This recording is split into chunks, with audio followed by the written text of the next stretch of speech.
આખો ગોદડીનો ડામચિયો આવ્યો. ઓહો, કેટલા વર્ષના ગોરી?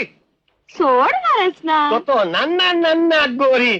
જો આ તો તું મને કુદરતી રીતે ગમી ગઈ છો ને, એટલે હું તારી જોડે આટલી વાત કરું છું.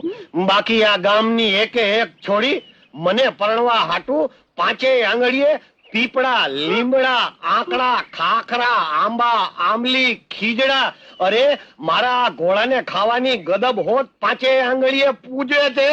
હવે છાનો માનો જાને, મારા ભાઈને કહીશ તારા છોતરા કાઢી નાખશે. છોતરા તો તે હજી મારા બાપાને નથી જોયા. ઈ તારા ભાઈના ગાભા કાઢી નાખશે, સમજી? અને તું ગમે એટલી તપેલ લોઢા જેવી થાને તોય એક વાત તને કહી દઉં કે તારા હૈયામાં આ ગાભાજી મુચાળાની છબી છે. હાય હાય, તને કેમ ખબર પડી કે મારા હૈયામાં તારી છબી છે? એ જ તો ખૂબી છે ને. કેટલા વર્ષના ગોરી? 16 વર્ષના. ઓહો, તો નાના નાના ગોરી.